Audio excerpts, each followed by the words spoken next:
Ndibulise kuni bathandi bezemidlalo eMzantsi Afrika, ingakumbi kuni balandeli bebhola elikhulu ke laseMzantsi Afrika. Apha ke baphulaphula ke sizawuthetha malunga nematch yeKaizer Chiefs phaa ngomso. Niyakhumbula lento yokubana iKaizer Chiefs phaa ngomso idlala neqela leRichards Bay, bedlalela phaa abafana abadala Princess Magogo Stadium phaa eKZN.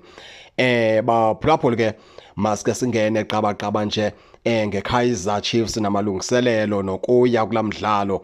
Abantu abaninzi ke banexhala ngeleft back zeqela leKaizer Chiefs, into yokubana kuthande ukuba nzima zonke left back zeKaizer Chiefs zonzakele, kodwa kakakhona amahlebezi athi uRefrosler angabuya phaa ngomso yena kumfana omdala.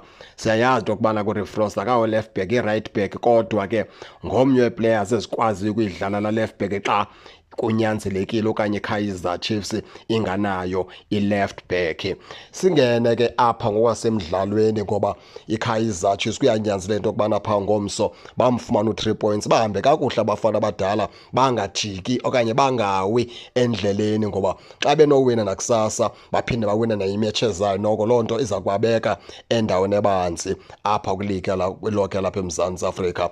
iKaizer Chiefs ke ndiqinisekile ingaske phaa ngaphambile ifunze ngolanga elihle phili, ifunze ngoBatman, ibuye ifunze phaa ngoFlavio Silva, imbeke phaa ebhentshini uIgadora, iphinde iqalise uSilva noPhili kunye ngela nkwenkwenyana kwaBatman. Apha esazikithini sebala ingaske ingaqalisa ulaluzana phaa uNdlovu kunye noLebogang Mabuye apha esazikithini sebala, ize ke abafana abadala ke bancediswe phaa ke. Singajonga phakathi koMduduzi Shabalala okanye sijonge phakathi koMfundo Vilakazi, into yokubana ke ngubani na ongancedisa okanye ovele bhayi. Sijonge into yokubana ngubani na ongancedisa kwesasisu ke seqela leKaizer Chiefs, encedisa la madoda zobe dlala esazikithini sebala amabini. Phaa ngasemva ke iKaizer Chiefs ingaske ke ingaqalisa phaa uMonyane kwi-right back, ibe nguFroz lapha ku-left back, idefende phaa ngoMolisane kunye noKwinika phaa ngasemva. Ngokwesiqhelo ke phezipalini ke ibe nguBrandon Peterson, captain weqela leKaizer Chiefs. Ndinako ungangqini ncam phaa kwindlela uMiguel adlala ngayo.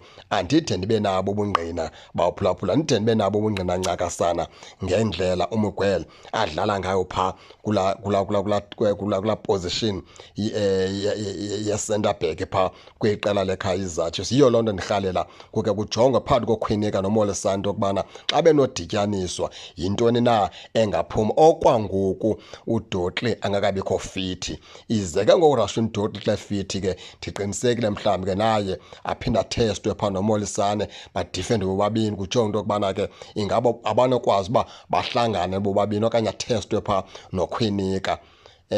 Andimlwe kakhulu uMiguel, kodwa andinabo ubungqina ngoMiguel konke baphulaphula. Khona into endenza ndingakwazi ukungqina ngoMiguel.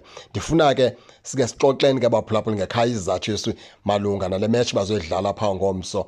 Asazi into yokubana ke yawuzala nkomoni na. Ningangena ke baphulaphula ke nitshone into yokubana niva njani, nize ningakhohlwa kusubscribe kule channel ukuze ningaphoswa zezemidlalo endizanothulela zona kwixa elizayo kakuhle babukeli.